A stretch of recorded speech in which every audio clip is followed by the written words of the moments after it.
This is where I keep my post.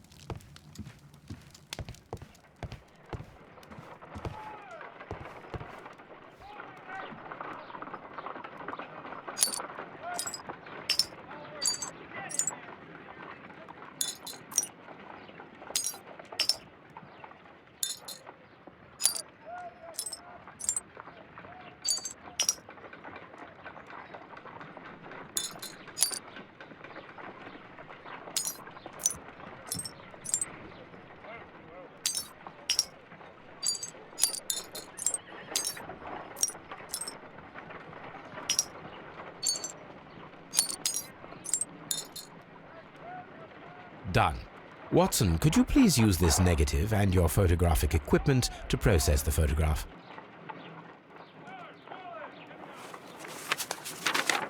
Thank you, Watson. Now I must use reagents to develop the photograph.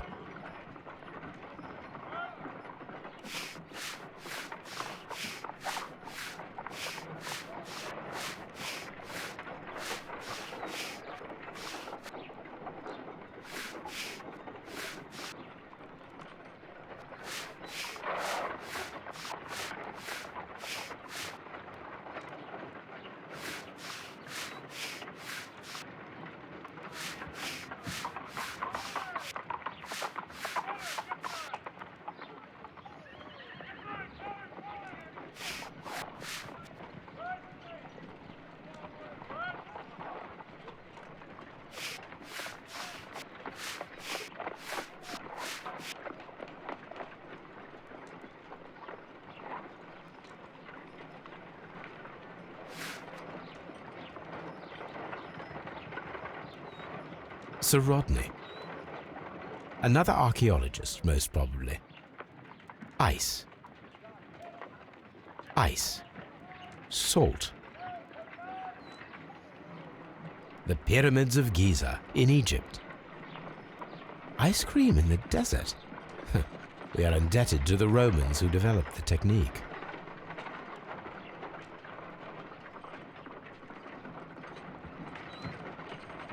Ice cream. So that's it. Salt and crushed ice may help to create ice cream.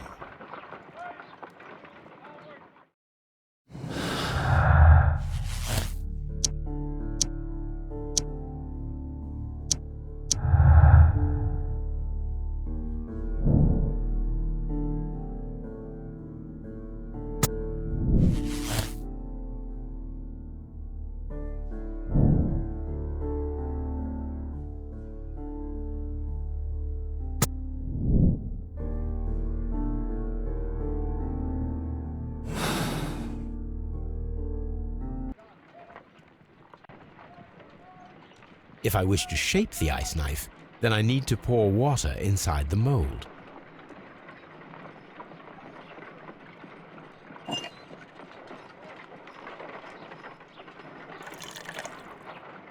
Ice, salt, and then the mixing. It should be elementary.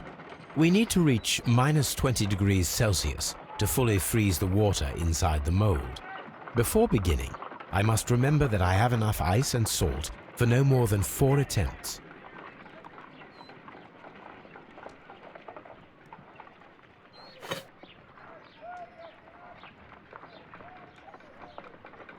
Ice, salt. Holmes, look. The temperature is reducing.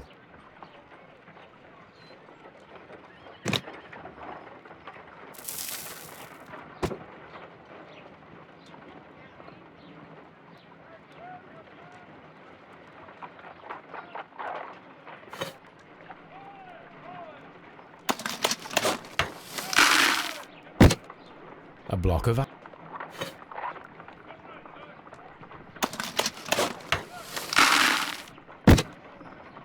A block of ice. Ice, salt.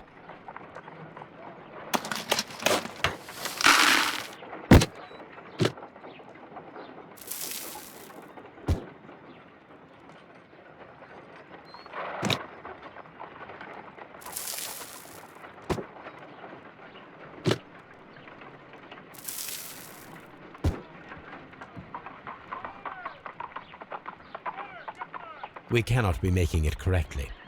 Let us try again and be precise with the timing.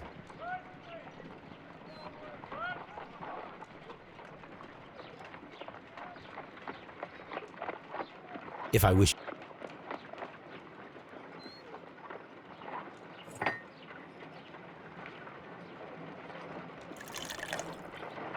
Ice, salt, and then the mixing. It should be elementary. We need to reach minus 20 degrees Celsius to fully freeze the water inside the mold. Before beginning, I must remember that I have enough ice and salt for no more than 4 attempts.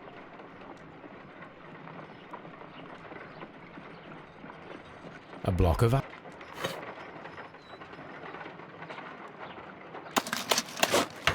Holmes, look. The temperature is reducing.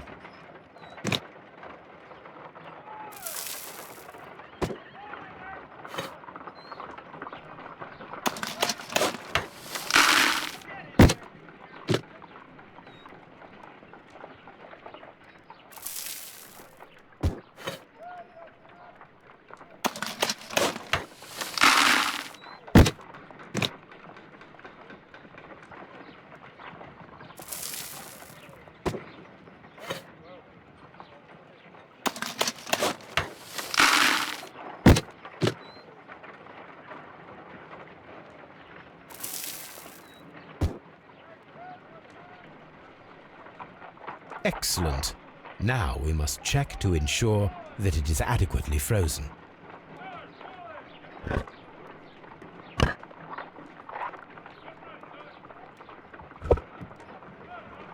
An ice weapon for a cold-blooded murder. An ice knife. A surprising and yet a very brilliant idea. It's the perfect weapon. It enables one to kill a man and then it melts. The only trace it leaves is a small puddle on the ground.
Mr. Holmes, what happened? This. Is that the golden knife? How? I also like to dig, you see, Mr. Blinkhorn. One never knows what one might find. Occasionally, remarkable rarities, such as this. The thrill of the discovery, and one's own enhanced reputation. Wouldn't you agree? Well, are you suggesting that... I am not suggesting anything. I know. You found the knife. You are an intelligent man. The ghost knife shall remain one of the most ingenious constructions I have seen in my career, I do assure you. I don't understand. Yes, you do. I am praising your performance, your perfect murder. What? Wait, are you accusing me of murder? No, I deny it. Mr. Blinkhorn, it is no use to deny it. I know the truth. You had no choice. Because it was you who found the golden knife, and therefore you had to be the murderer. Sir Rodney was determined to receive all the credit for the find, when in fact it was your work. He would have crushed you to be sure that you could never tell the truth. But I uphold the truth, and I will tell it. What do you mean? That you will save me? What I mean is that you deserve a second chance. I shall be following your career with the keenest interest, Mr. Blinkhorn. Farewell.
The game is afoot, not a word.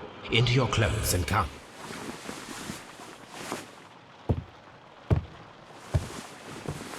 I'll wait for you in the sitting room. I've just received a note from Inspector Lestrade, a letter from the suburbs. He is in need of my presence. Whenever he has asked for my assistance, it has always turned out to be entirely justified. I fancy that every one of his cases has found its way into your collection. Yes, they all seem worthy of... However, I regret your fatal habit of looking at everything from the point of view of a story instead of a scientific exercise. Oh, Holmes, you... I beg your pardon, I digress. It would be much better to examine this letter than to try to convince you.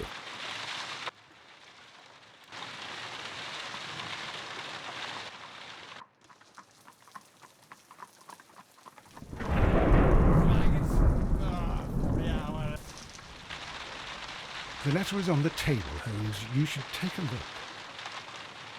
I agree with you, Toby, that Watson's shoe is preferable to Mrs. Hudson's cold cuts. I agree with you, Toby, that Watson... The letter is on the table, Holmes. You should take a look.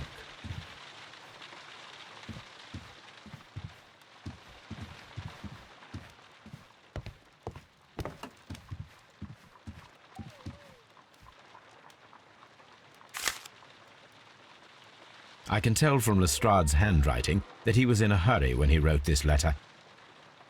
A wax seal with the monogram E.B. The Brackenstall family coat of arms.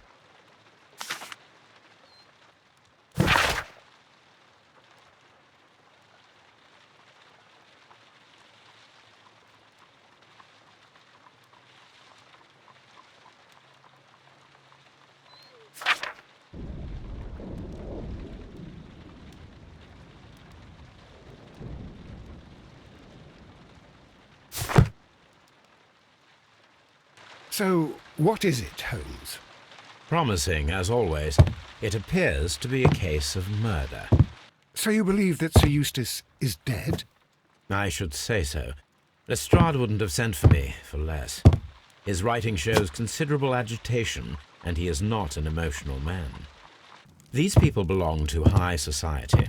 The quality of the writing paper, the EB monogram, their coat of arms. The crime was committed before midnight.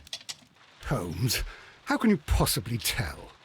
Well, it is all thanks to Lestrade. He wrote his letter at 3:30 in the morning. Imagine the chain of events before that. The local police had to be called in. Scotland Yard was notified. Lestrade himself had to make haste there, and finally compose the letter he sent to me. All of that makes for a fair night's work. It makes sense. Lestrade also speaks of the woman he released. That seems to indicate that she had been held somewhere during the crime. Much time has been wasted. Let us find a cab and go to Abbey Grange immediately. I live in hope of an interesting morning.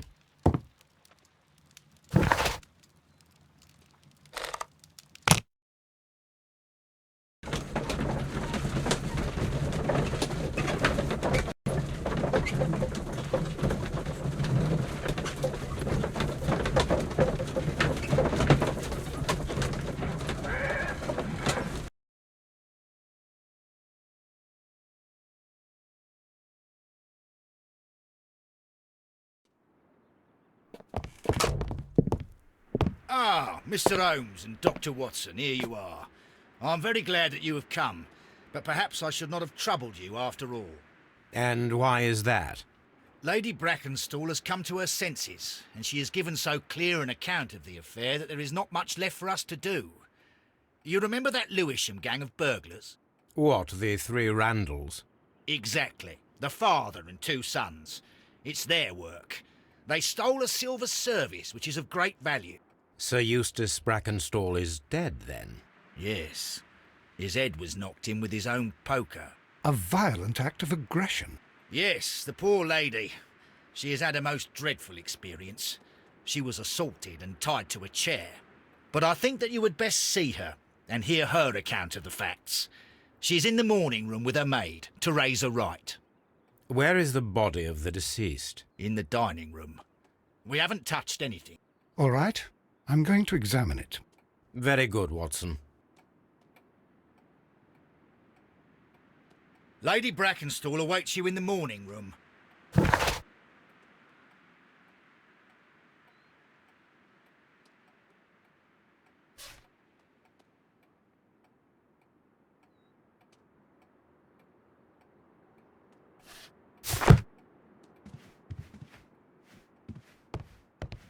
Sir Warthen Brackenstall. Lord George Brackenstall.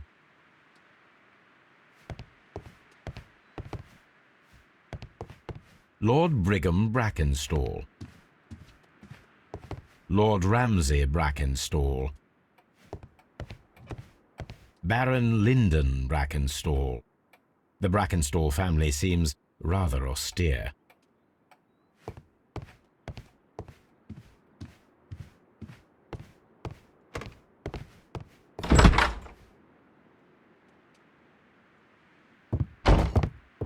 Ladies, allow me to introduce myself. My name is Sherlock Holmes. I'm assisting Inspector Lestrade in this investigation. Mr. Holmes, I am the wife of Sir Eustace Brackenstall. We were married only a year ago. I am sorry for your loss. Please accept my deepest condolences. I suppose that it is no use my attempting to conceal that our marriage has not been a happy one. I fear that all would tell you that, even if I were to attempt to deny it.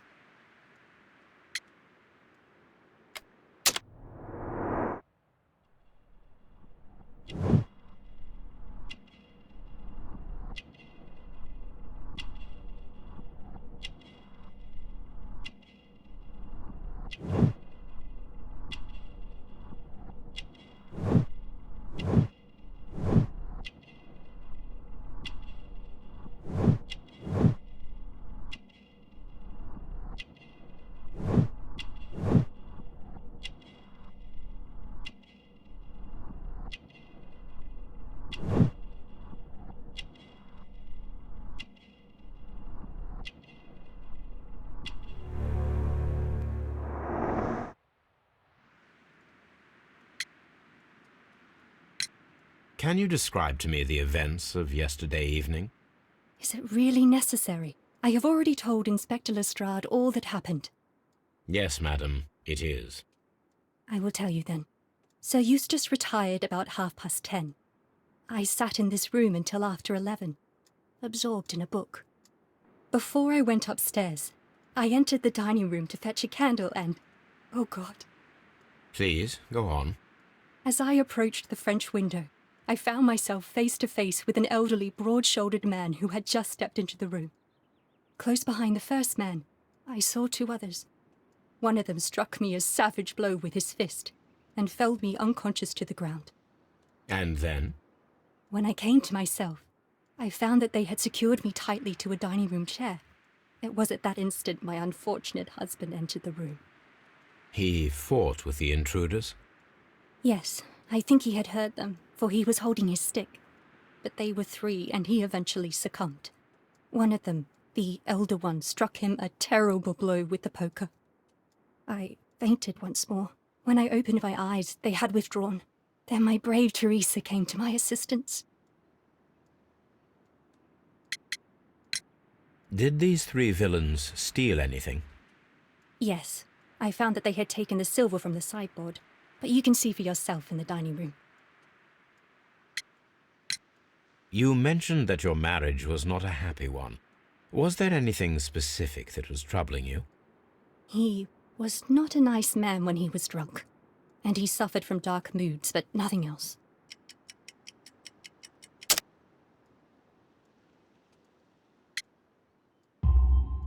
The bruises on your hands are at least 1 week old.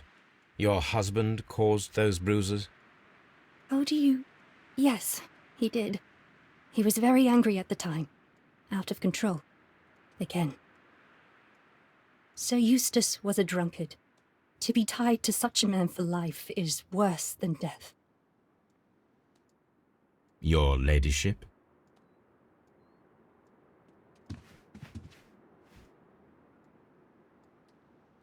Teresa, I would like to hear your testimony.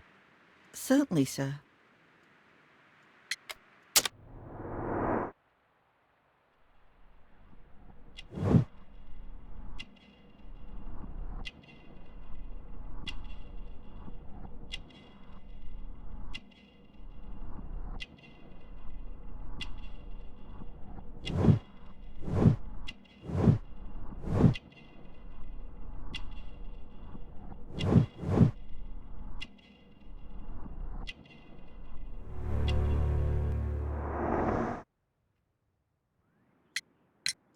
As I sat by my bedroom window, I saw three men in the moonlight down by the lodge gate.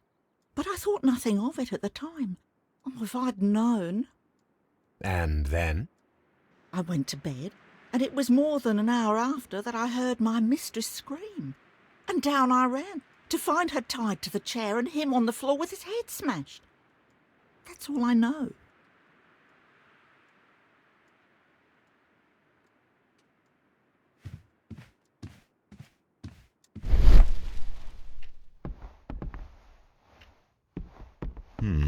These scratches are most definitely made by the picture frame.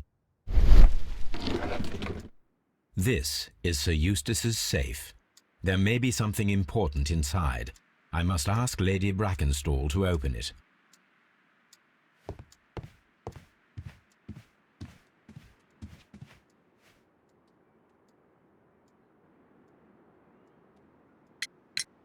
Lady Brackenstall, could you open this wall safe? No, it is my husband's safe. I do not know the combination. We have to open it. Your ladyship?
description of the Randall gang provided by Lady Brackenstall is identical to the one in the Times article.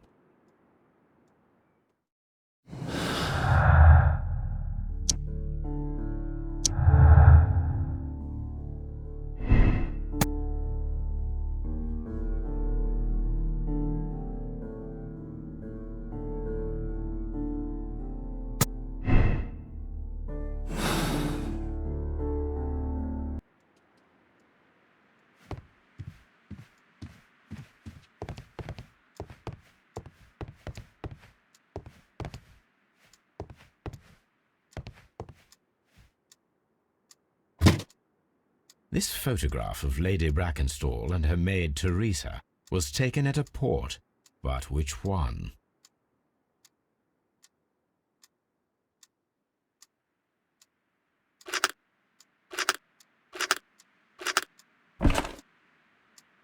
So the lady and her maid came from Australia a year and a half ago on this ship.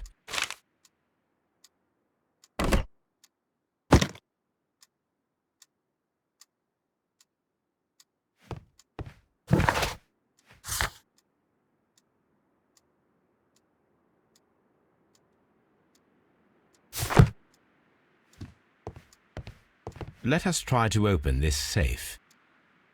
This safe can be cracked. I only have to pay attention. The dial will vibrate when it is set to the correct number.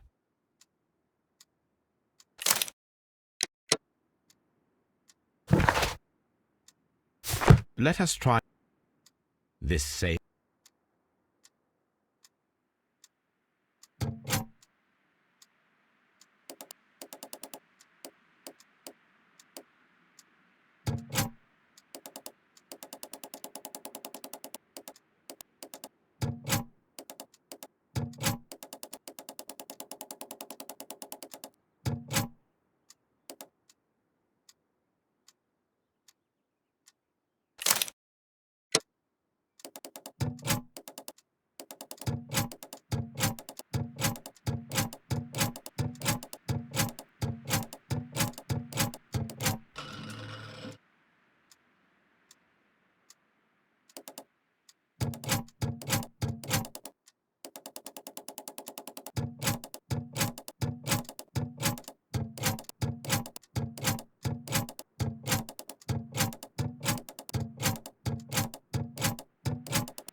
Oh, what a horrible thing to have happened.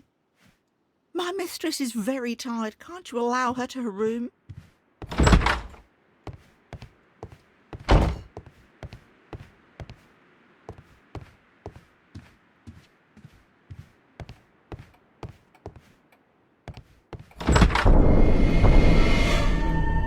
You should examine the body of Sir Eustace Brackenstall.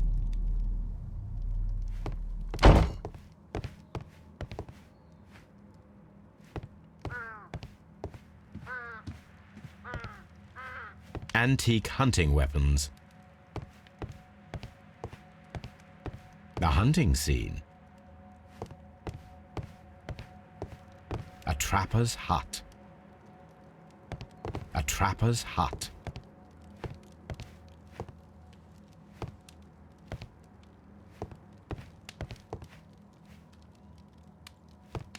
A trapper's hut.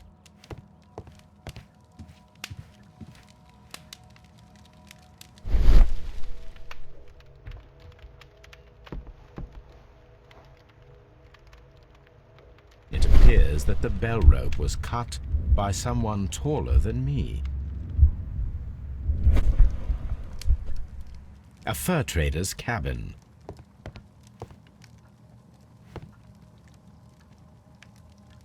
So, Watson, what have you learned from examining Sir Eustace's body? Well, I can confirm that the death was instant. Sir Eustace was facing his attacker when he received the blow to his head. There are no other apparent injuries. That must be the murder weapon.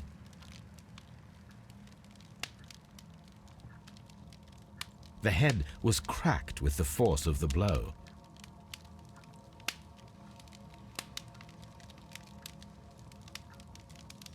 It is covered in blood. Sir Eustace might have struck his head upon it while falling from the blow. That is one possible explanation. Barefoot, he had therefore been in bed and did not have time to fully dress. Quite a large stick, a formidable weapon.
A decanter standing next to the open bottle, an inseparable pair indeed. This glass has some wine traces, but no visible beeswing. Chateau Calon-Ségur, French wine, Grand Cru. There is beeswing at the bottom, as if the wine had not been decanted before being poured. This glass has some wine traces, but no visible beeswing. It is rather strange that only one of these glasses has dregs of beeswing inside it, while the other two are clear.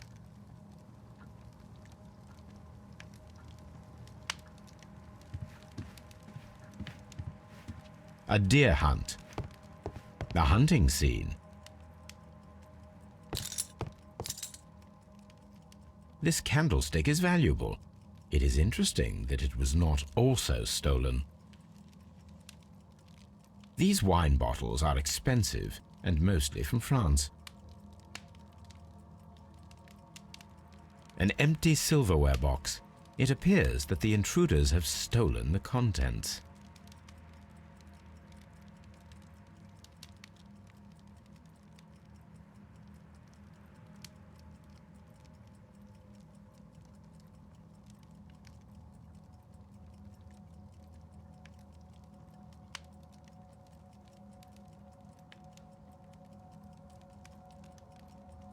An empty silverware box. It appears that the intruders have stolen the contents.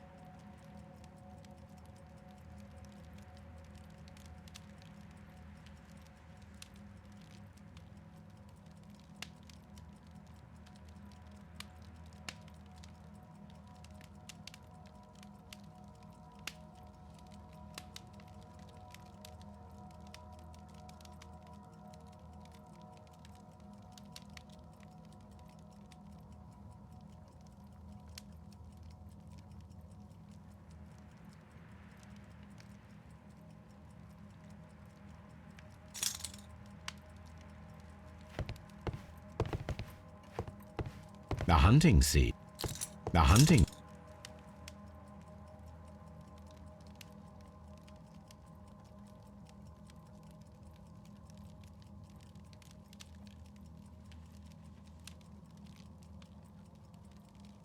A bottle of wine is missing here.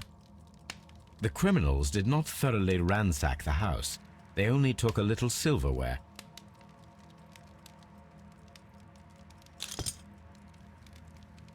Sailor's knots.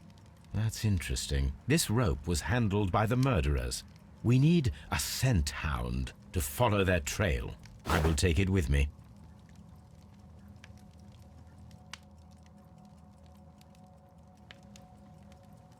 This is the chair that Lady Brackenstall was tied to.